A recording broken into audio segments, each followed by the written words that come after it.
Hello, my name is M.W.Burnette. I am a home studio music producer, songwriter, and recording artist. And this is my video diary. And once I figured out to call it my video diary, I don't know, I think it's making a little bit more sense how to use this.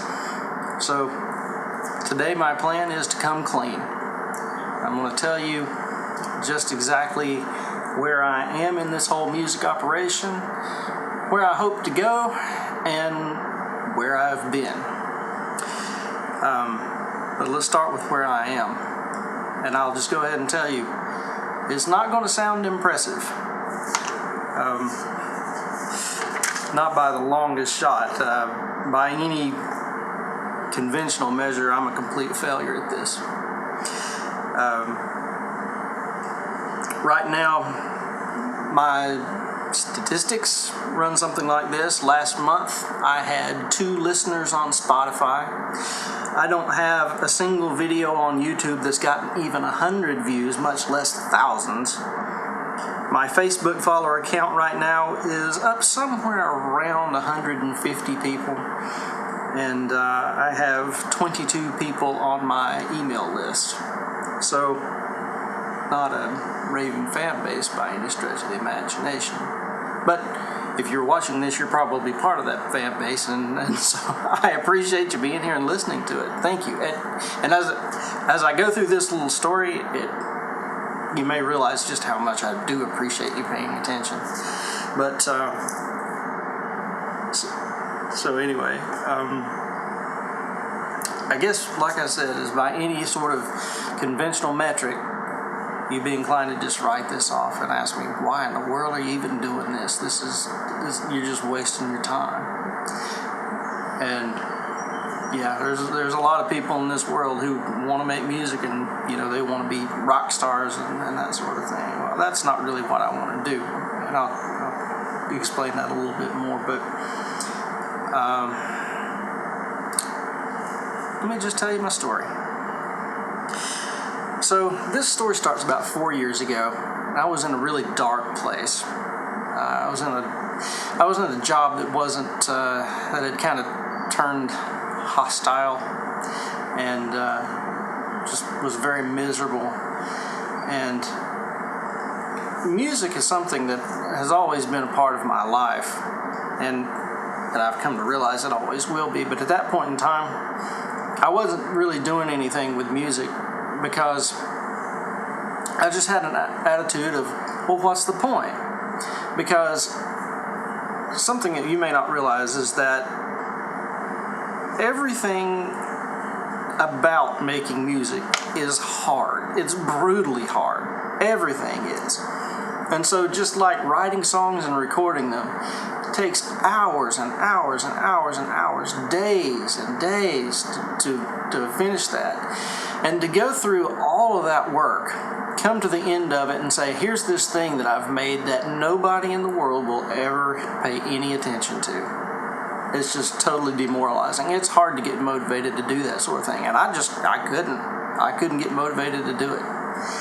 But I'll tell you what broke that cycle, got me out of my funk. As I was riding around with my brother-in-law and sister-in-law and their kids, and they had just been to Bible school and had a CD in the car of the songs that they were singing in Bible school. And so we hop in the car, and my little niece, who's about 5 years old at the time, chirps up and says, "Play some of that rock and roll, baby!" And it just cracked me up, and I thought, says, okay, all right, well, if you want to hear some rock and roll, sweetheart, I'll make you some rock and roll.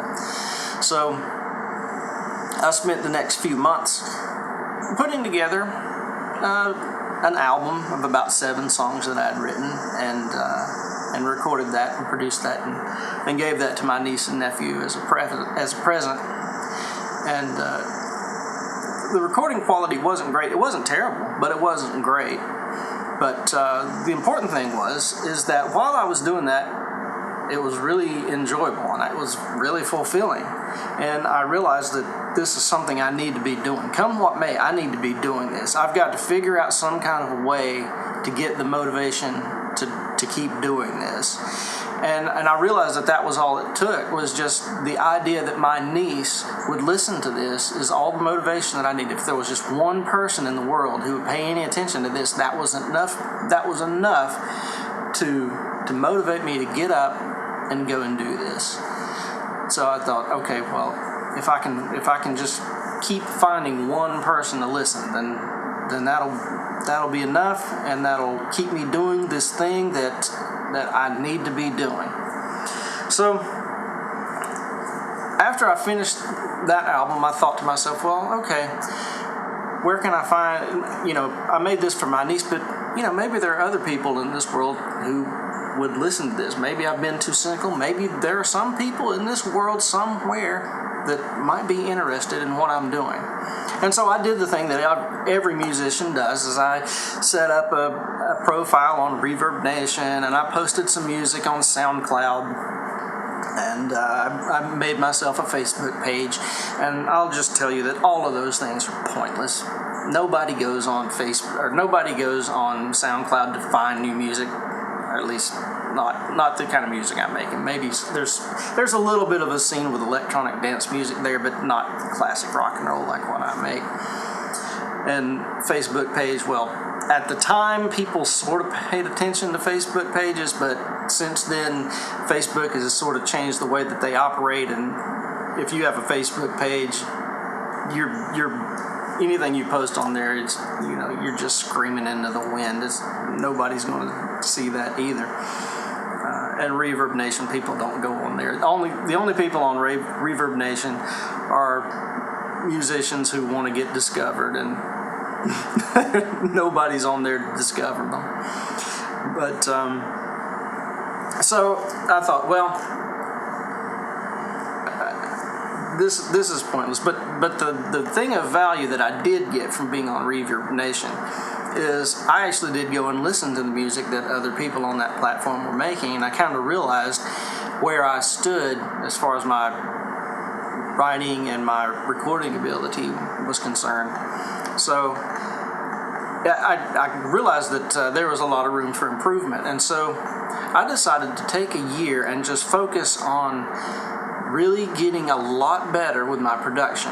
And so I did a lot of studying and a lot of practicing to get better. So I bought books and read those, and I did courses and watched training videos online to learn how to do this and learn all these different mixing techniques. And then I kept a journal of everything that I was trying to do, so that I could keep a record of what had worked and what didn't, and so that I wouldn't keep making the same mistakes. And if something did show promise, that I could kind of build on that. And little by little, I started getting better at it. And there's always room for improvement, but at this point in time, that year that I spent learning how to really use those tools really made a big difference. And or at least it does to me. Now, well, the other part of this process is coming to understand that as picky as I might be and as judgmental of my own stuff as I might be, most everybody else in the world isn't that picky. And so the things that I hear and just make me cringe, nobody else even notices. So that's another thing is kind of that process. One of the lessons to learn was you get it to a point where it's good enough, and then you let go of it, because otherwise you'll just sit there spinning your wheels for days and days and days and days and days, and you're not really making things any better. You're just making them different. So, and I'm telling you, the temptation to keep doing that is really hard. It's tough to take that piece that you've put all this time in and to think, well, there's still just this little thing. If I could just do that, but that's just a deep hole that you're never going to climb your way out of. So once you get to that point, I call it the 80% rule. Is once you get 80% of the way there, you're done. Stop. Move on. Go to the next thing. But so anyway, like I was saying, that year of really busting my butt to learn how to use my studio really made a difference in my sound quality. And once I got to the end of that, I had a palette of something in the neighborhood of about 5 or 6 songs that I'd worked on that were we're in pretty good shape. And I thought, okay, well, I've got just about, I could use these to start, and I could build an album from what I've got started right here. So that's the next thing that I did. So I went ahead and finished out an album, and put those songs up on Reverb Nation, which I told you is pointless. And so, having come to that conclusion, the next thing I realized is, well, I've got the quality in a pretty good place now. So the next thing is to figure out how to get people to pay any attention to this. I'm going to hit the stop button, but thank you for sticking around and listening, and I'll see you again, hopefully, in the next little entry in my video diary. Thanks a lot.